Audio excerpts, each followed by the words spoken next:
Oppenheimer presenta. Llega a usted por cortesía de...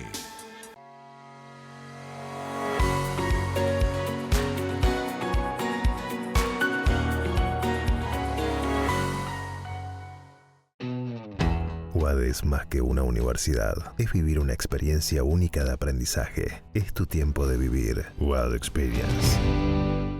¿Por qué hay gente infeliz en todas partes? Las encuestas muestran que hay una ola de insatisfacción y un aumento de estrés, tristeza y frustración que recorre el mundo. En Cómo salir del pozo, el periodista Andrés Oppenheimer comparte novedosas estrategias para combatir la infelicidad. Con entrevistas a los máximos gurúes mundiales de la nueva ciencia de la felicidad, nos cuenta cómo los países, las empresas y las personas están usando la inteligencia artificial y la psicología positiva para aumentar su satisfacción de vida.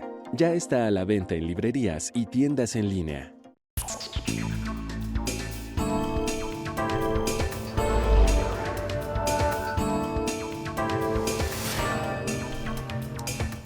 Hola, ¿qué tal? ¿Cómo les va? Soy Andrés Oppenheimer. Ya faltan pocos días para las elecciones presidenciales del 2 de junio en México.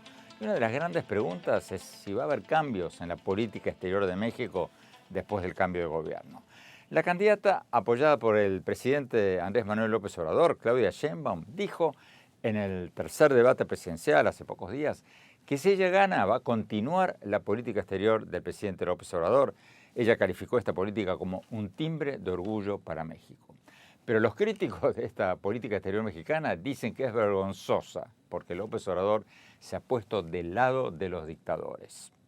Desde el primer día de su mandato, López Obrador se acercó al régimen de Nicolás Maduro en Venezuela, invitándolo con todos los honores a su ceremonia de toma de posesión de mando en México.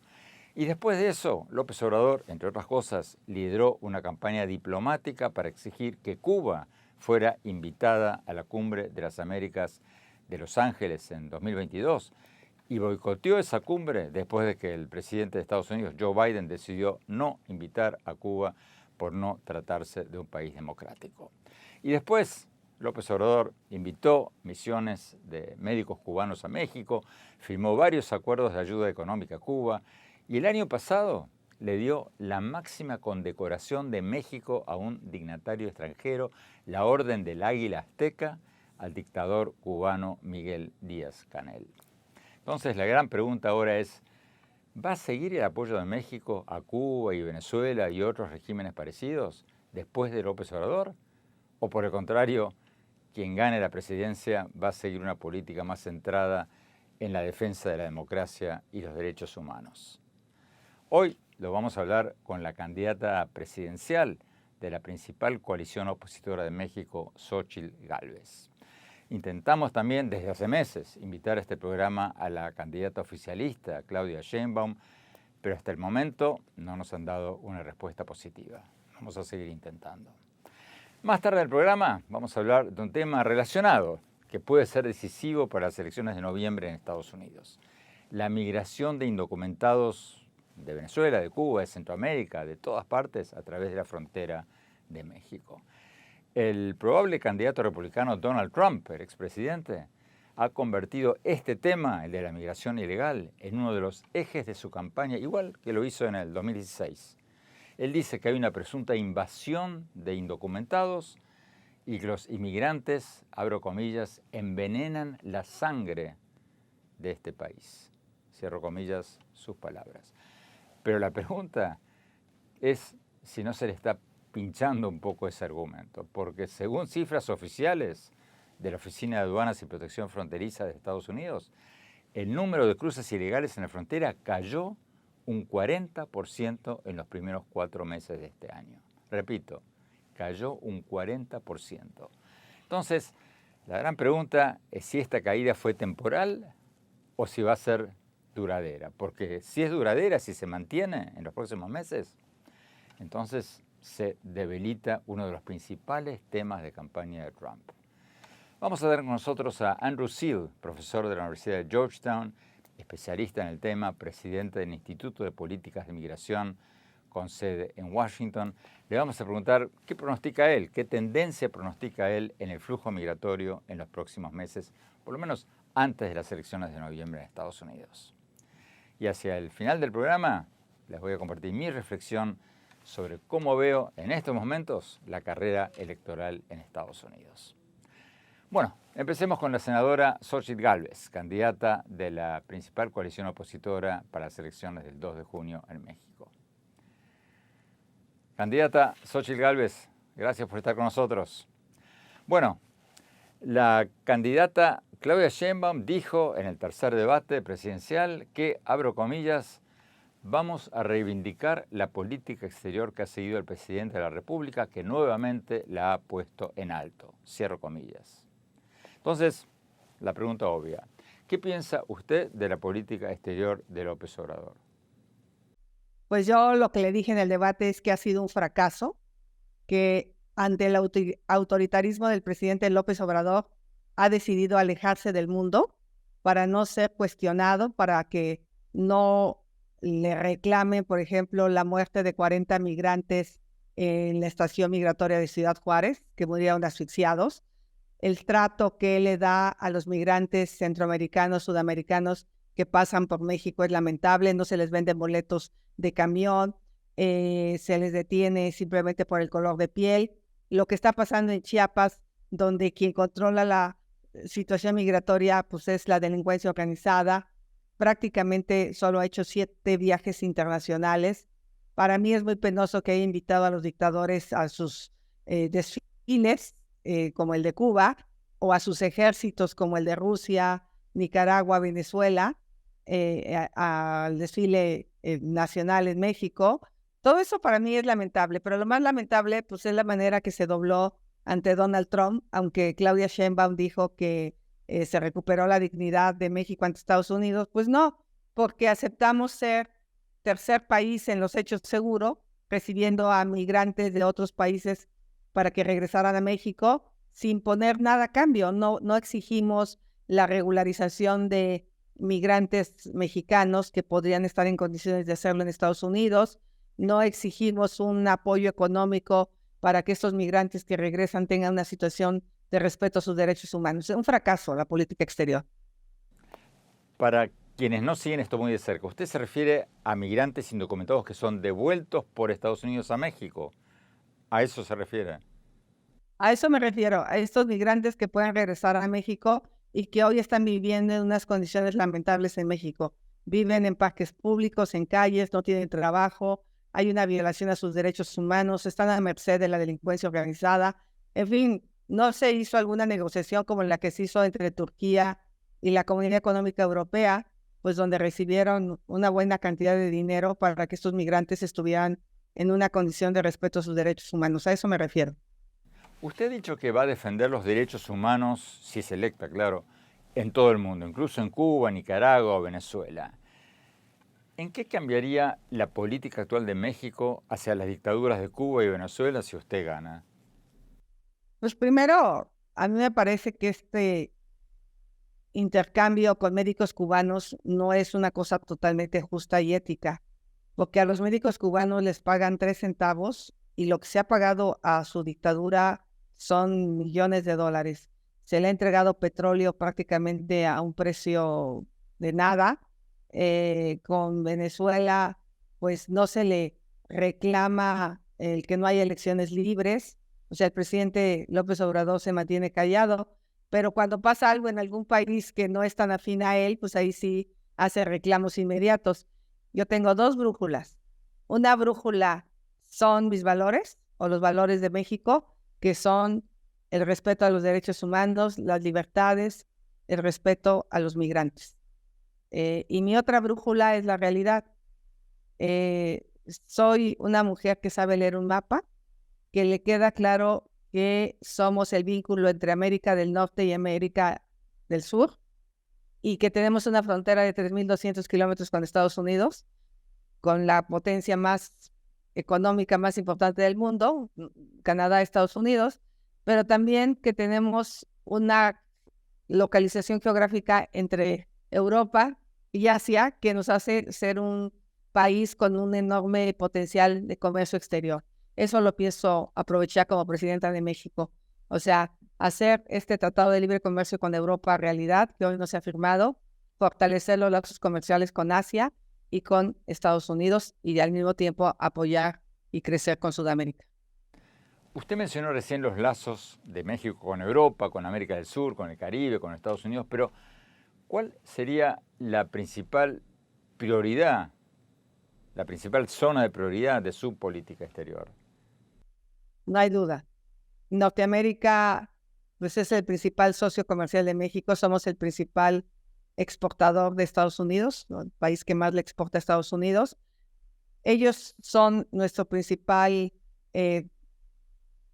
personas turísticas que vienen a México, de Norteamérica también. O sea, el turismo de México depende de buena medida de los visitantes de Norteamérica.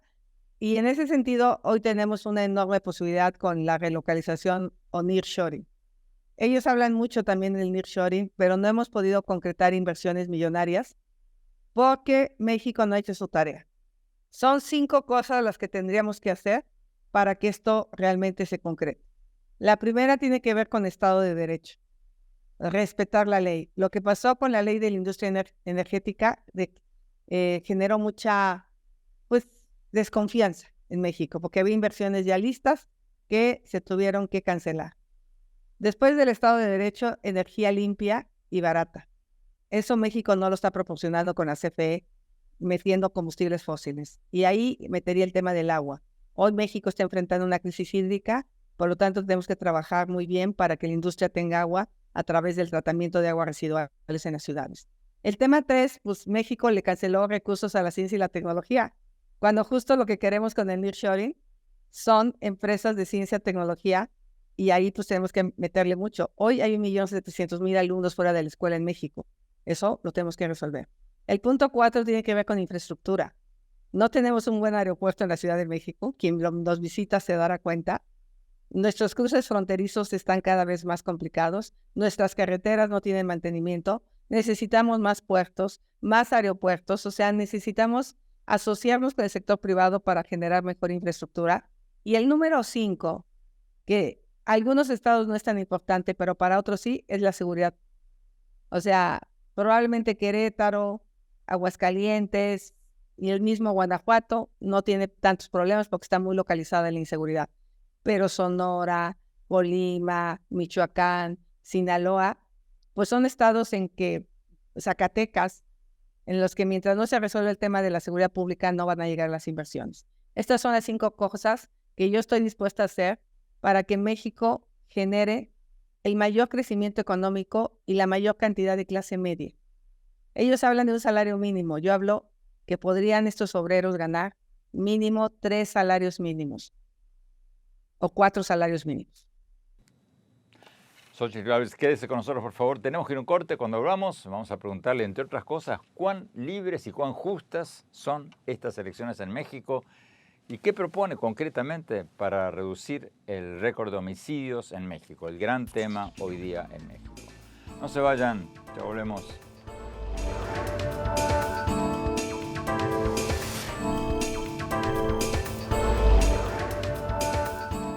Gracias por seguir con nosotros. Estamos hablando con Xóchitl Gálvez, la candidata de la principal coalición opositora de México para las elecciones del 2 de junio, las elecciones presidenciales. Como decíamos en el bloque anterior, hemos invitado también a este programa a la candidata oficialista, Claudia Sheinbaum, desde hace varios meses, pero no nos han dado una respuesta positiva. Vamos a seguir intentando. Seguimos con la entrevista. Xóchitl Gálvez, hablemos un poco de las elecciones. A su juicio, ¿cuán libre y cuán justo ha sido el proceso electoral que va a terminar con las elecciones del 2 de junio? Pues no ha sido libre, no ha sido justo. He tenido que enfrentar a una candidata con un jefe de campaña que es el presidente de la República. He tenido que enfrentar todo el poder público con todos los recursos públicos a favor de una candidata. Obviamente no fue fácil hacer esta alianza entre partidos que históricamente han estado confrontados en el pasado. Se dieron cosas locales, difíciles de superar.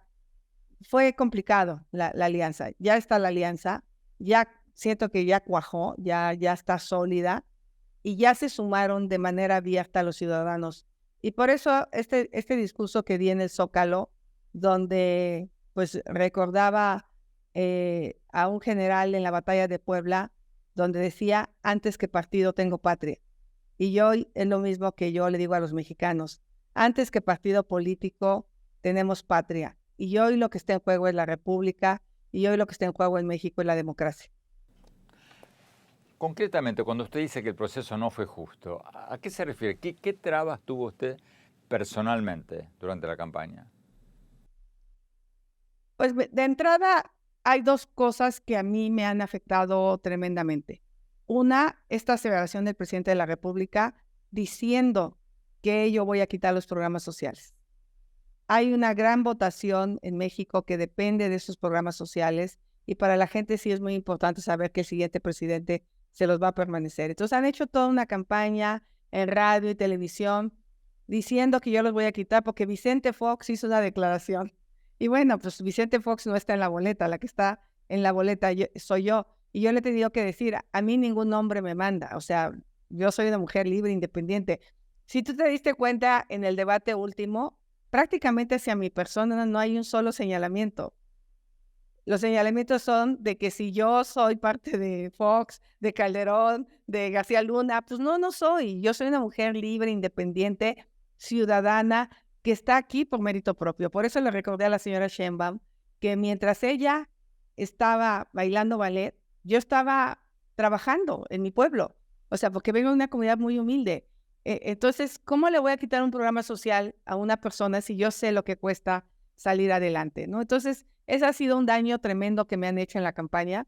Y el otro daño es meterse con mi vida empresarial, tomando mi información financiera, publicándola, haciéndole creer a la gente que yo me robé dinero, pues cuando lo que yo he tenido son contratos públicos que son legales, que están publicados, que en su momento no fueron cuestionados, porque yo soy empresaria hace 32 años. Entonces, por eso yo tuve que decirle a la señora Sheinbaum, o sea, tu marido sí robó dinero, él sí lo vimos tomando dinero en efectivo y metiéndolo en bolsas. Yo tengo una empresa con un marido que tiene contratos públicos. Entonces, bueno, ahí sí generaron la idea de que pues, yo tengo una empresa corrupta y de verdad no tengo un solo señalamiento de corrupción en mi vida. No lo hay. Usted ha dicho que peligra la democracia en México. Concretamente, ¿qué es lo que más le preocupa si llega a ganar Claudia Sheinbaum? Pues su plan C, este plan C de reducir los diputados sin reglas claras, porque obviamente sabemos lo que es un gobierno autoritario, pues lo vemos en Venezuela, cuando deciden controlar unas elecciones, como ella misma dijo, falta un trámite. O sea, ya en su cabeza es un trámite. Los gobiernos que hacen trámites son Rusia, Venezuela, Nicaragua, Cuba. O sea, ya despreciando la posibilidad que en la urna se decida.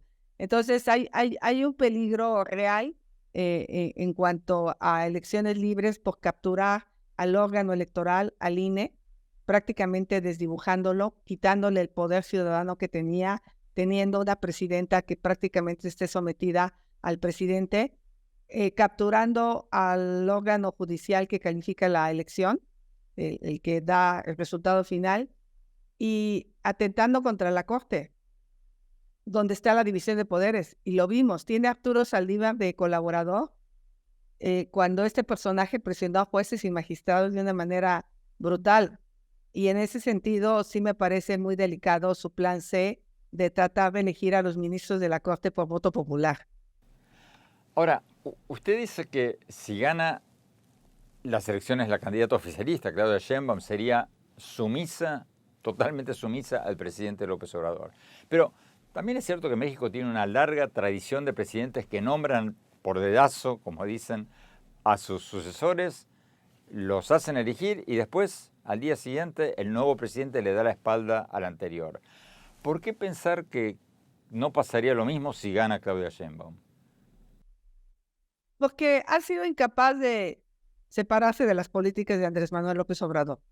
Ha sido incapaz de decir esto está mal, de ser un poco crítica.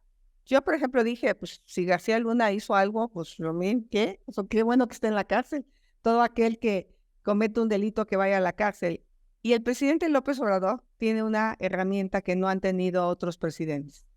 El de la fama, el que tiene liderazgo, es él. Ella no es para nada una líder carismática, no lo es. Y tiene la revocación de mandato en 3 años. El presidente López Obrador, en corto, me han dicho algunas personas que lo han escuchado, que ya le ha dicho a Claudia que haga una segunda refinería. O sea, ¿le va a hacer caso o no? Vamos a ver. No debería de hacerle caso porque no va a ser presidenta, pero ganas no le faltarían al presidente de que ella fuera. O sea, para quienes nos están viendo desde otros países, el referéndum revocatorio le permitiría al presidente saliente, o sea, a López Obrador, hacer, por ejemplo, una campaña nacional para revocar el mandato de quien sea presidente, ¿verdad? Totalmente. Ese es un arma que él va a tener en contra de Claudia Sheinbaum. Quédese con nosotros, por favor, Xóchitl Gálvez. Tenemos que ir a un corte. Cuando volvamos, vamos a preguntarle cuál sería su política hacia las decenas de miles de migrantes que llegan a México de Venezuela, de Cuba y de varios otros países con la esperanza de llegar a Estados Unidos. ¿Los deportaría o les daría residencia y permiso de trabajo? Y después, mi reflexión sobre cómo va la carrera electoral entre Trump y Biden, los probables candidatos en Estados Unidos. No se vayan, ya volvemos.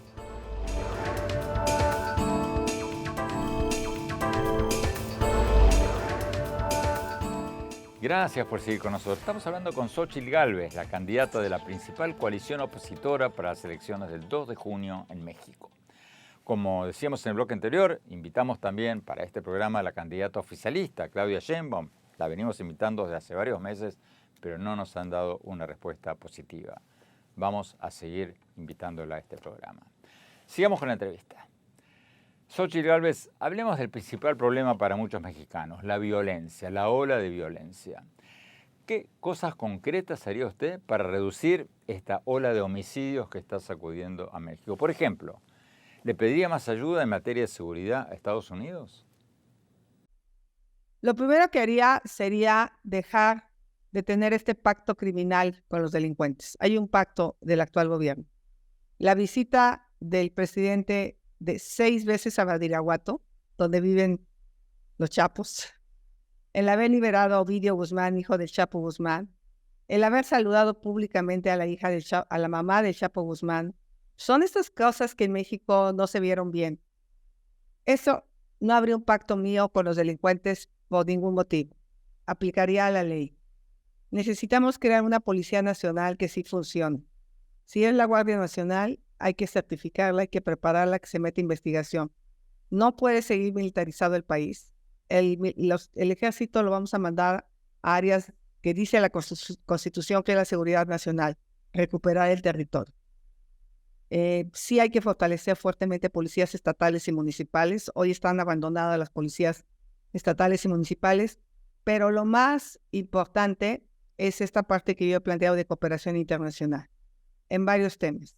Una, tener una agencia binacional en Estados Unidos, México, para las aduanas, de tal manera que haya agentes de Estados Unidos, agentes de México, bien preparados, bien certificados para cuidar fundamentalmente el tráfico de armas, el tráfico de fentanilo, que son cosas que nos están generando un problema importante a los dos países.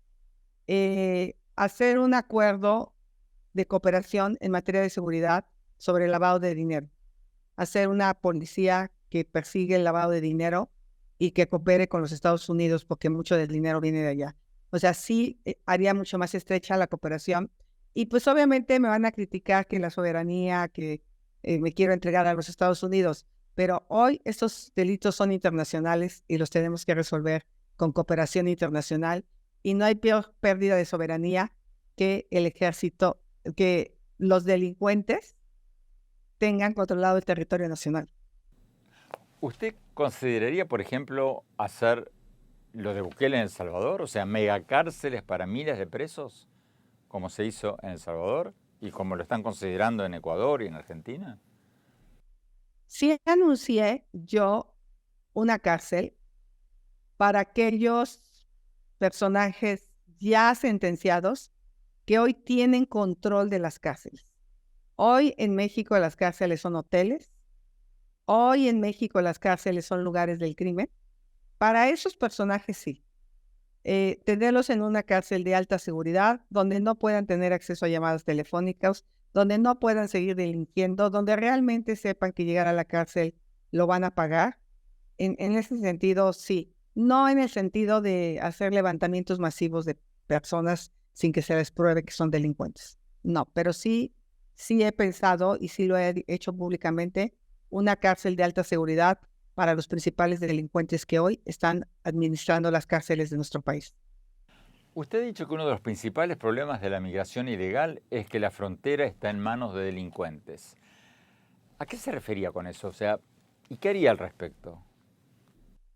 Bueno, pues hay que ver que dos cárteles, el de Sinaloa y el cártel Jalisco Nueva Generación, se están disputando el territorio de Chiapas, porque ahí toman a los migrantes y les cobran por llevarlos hacia los Estados Unidos y pues también por ahí pasa la droga. Entonces, hoy la frontera sur está prácticamente abandonada. Necesitamos una policía específica para controlar la frontera sur de Estados Unidos. Finalmente, Xochitl Gálvez, ¿qué haría con las decenas de miles de migrantes venezolanos, cubanos, centroamericanos, de tantos otros países que están entrando en México camino a Estados Unidos? ¿Les daría papeles para que puedan trabajar, por ejemplo? ¿Les daría una residencia permanente? Tenemos que crecer económicamente para generar empleos. Voy a iniciar un programa sin precedentes de certificación laboral para jóvenes mexicanos en habilidades tecnológicas muy importantes y por supuesto que integraría a estos migrantes con documentación legal para que pudieran también trabajar en México. México empieza a tener carencia de mano de obra y creo que una posibilidad para ellos podría ser México, pero obviamente México primero tiene que generar estos empleos. Si hacemos bien las cosas en los últimos 3 años, México estaría dejando de expulsar personas a Estados Unidos e inclusive podría darle trabajo a centroamericanos y sudamericanos. Finalmente, Xochitl Gálvez, casi todas las encuestas dan como favorita a Claudia Sheinbaum, o sea, su rival. ¿Qué le hace pensar que usted va a poder superar esa distancia antes de las elecciones? La concentración del domingo en el Zócalo. Esa marea rosa ciudadana que sí existe, todos los números nos dicen que hay un voto oculto por el miedo al presidente y que si la gente, después de entre el 63% en adelante, no hay ninguna duda que vamos a ganar. Pero depende mucho de la participación. Si vota el 50%, pues obviamente ellos tienen mayores posibilidades porque tienen un voto cautivo por los programas sociales. Perdón, si vota más de qué porcentaje? 63%. Si vota el 63%. Ese es el número mágico. Voy a hacer la sorpresa, va a votar el 65%. Xochitl Gálvez, muchísimas gracias por esta entrevista. Tenemos que ir a un corte. Cuando volvamos, vamos a analizar si la reciente caída en el flujo migratorio de México a Estados Unidos se va a mantener en los próximos meses o si fue un fenómeno pasajero, porque este tema va a ser central para ver si mejora o se pincha el argumento, uno de los argumentos principales de la campaña del probable candidato republicano Donald Trump de que existiría una supuesta invasión de inmigrantes indocumentados a Estados Unidos. No se vayan, ya volvemos.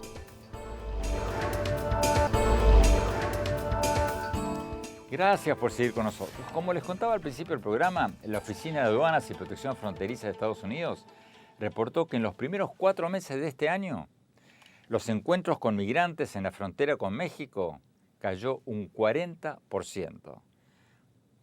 Esta es la cifra que muchos usan para medir el flujo migratorio en la frontera. Y repito, cayó un 40% en los primeros 4 meses de este año. Y la gran pregunta ahora es si esta caída fue temporal o si va a ser duradera. Porque si es duradera, o por lo menos si dura hasta las elecciones de noviembre en Estados Unidos, se va a pinchar o por lo menos se debilita uno de los temas centrales de la campaña de Trump, del expresidente Trump, el probable candidato republicano para las elecciones de noviembre. La teoría de que Estados Unidos está siendo invadido por inmigrantes indocumentados. Tenemos con nosotros a Andrew Seal, profesor de la Universidad de Georgetown, presidente del Instituto de Políticas de Inmigración, un centro de estudios migratorios con sede en Washington. Vamos a hacerle la pregunta del $1.000.000. Vamos directamente con él. Profesor Seal, gracias por estar con nosotros. La migración de indocumentados a Estados Unidos, como decíamos recién, cayó un 40% en los primeros 4 meses de este año comparado con los 4 anteriores. ¿Usted cree que esto fue un fenómeno pasajero de los primeros 4 meses o es una tendencia que se va a mantener en los próximos meses o por lo menos hasta las elecciones de noviembre?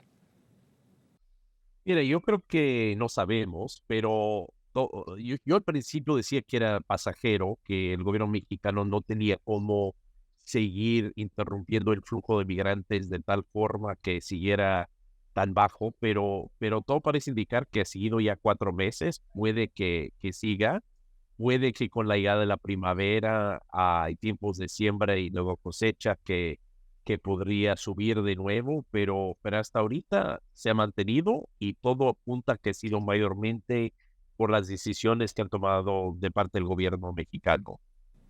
Entonces, ¿para qué lado apunta la cosa? A mí se me hace que tiene que ser un cambio pasajero, porque lo único que ha cambiado son los esfuerzos de control del gobierno mexicano y nunca antes han funcionado tan bien por tanto tiempo para bajar los números. Pero ya van 4 meses y medio en que los números siguen bajos a 40% más abajo de lo que era el año pasado y deberíamos ya estar viendo incrementos en este mes. Entonces, quizás hay algo aquí más allá de lo normal, quizás los esfuerzos del gobierno mexicano, quizás cambios en Colombia o en otro lado están afectando el número que está llegando, porque sí, siguen muy bajos los números. Y el motivo de la caída del flujo migratorio en los primeros 4 meses, si lo entendí bien, es que el gobierno mexicano está frenando la migración. Mira, yo creo que sobre todo, y eso es lo que nos dicen también fuentes del gobierno de Estados Unidos, que no saben a qué atribuirle más que las acciones del gobierno mexicano, que al final de cuentas están poniendo mucho a los migrantes indocumentados de otros países en buses y mandándolo al sur de México.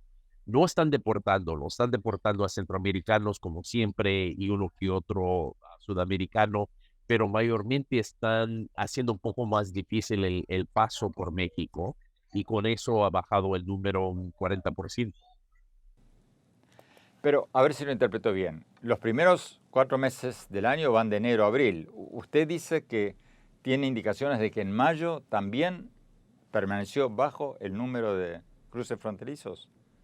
Así es, no, sigue bajo el número, según lo que sabemos, sigue bastante bajo y no hay indicios todavía que va a subir.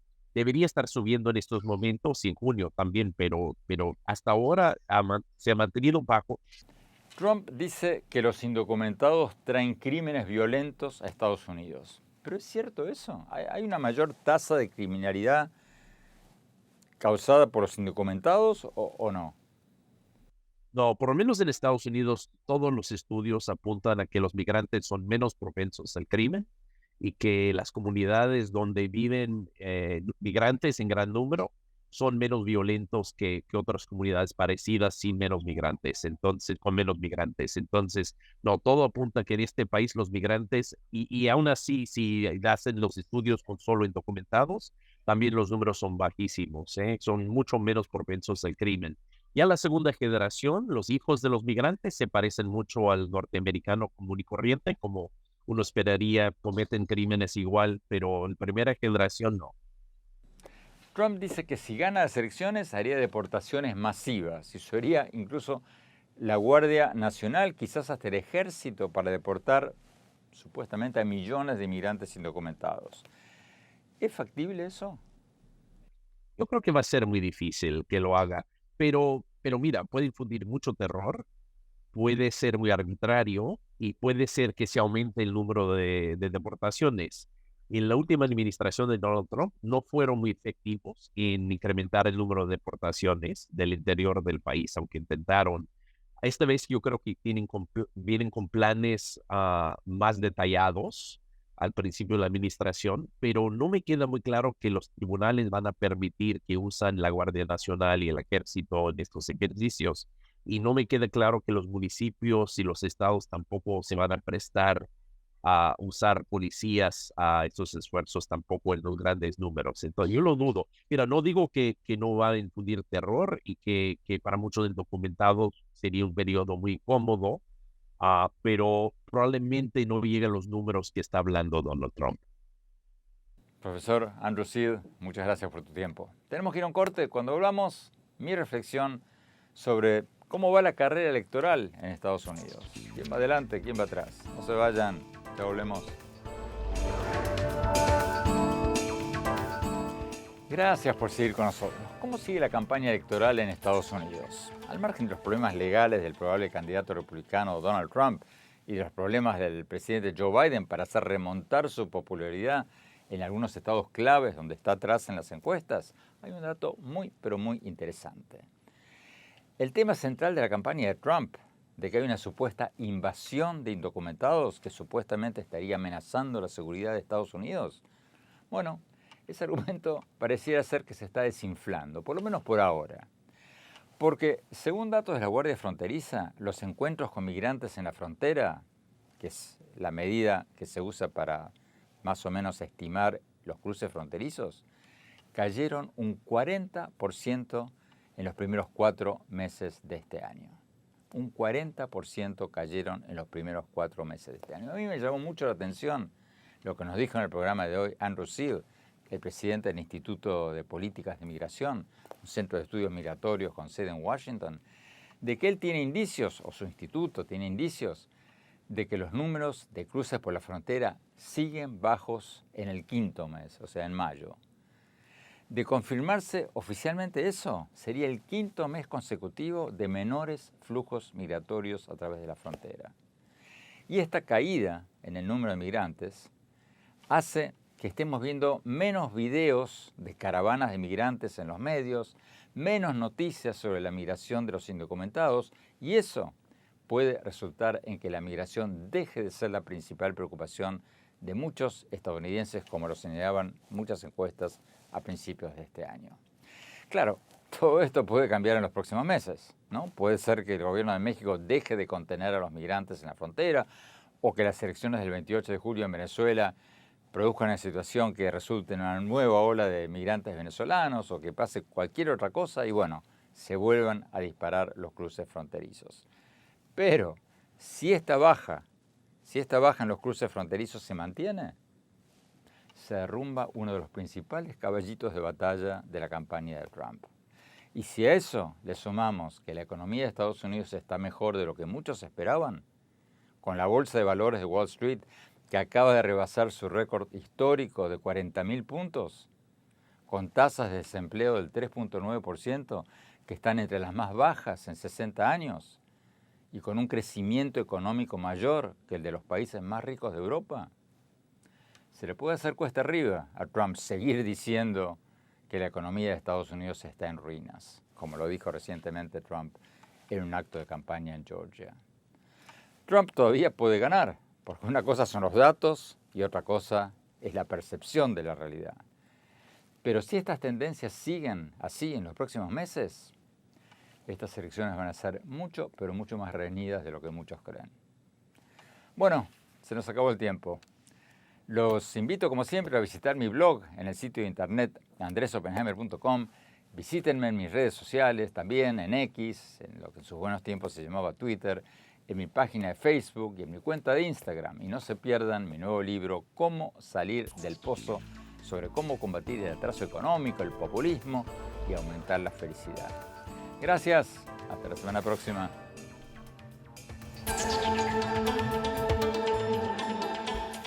Oppenheimer presenta.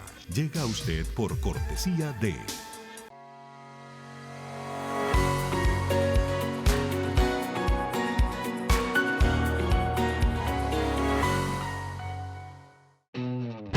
UAD es más que una universidad, es vivir una experiencia única de aprendizaje. Es tu tiempo de vivir. UAD Experience. ¿Por qué hay gente infeliz en todas partes? Las encuestas muestran que hay una ola de insatisfacción y un aumento de estrés, tristeza y frustración que recorre el mundo. En Cómo salir del pozo, el periodista Andrés Oppenheimer comparte novedosas estrategias para combatir la infelicidad. Con entrevistas a los máximos gurúes mundiales de la nueva ciencia de la felicidad, nos cuenta cómo los países, las empresas y las personas están usando la inteligencia artificial y la psicología positiva para aumentar su satisfacción de vida. Ya está a la venta en librerías y tiendas en línea.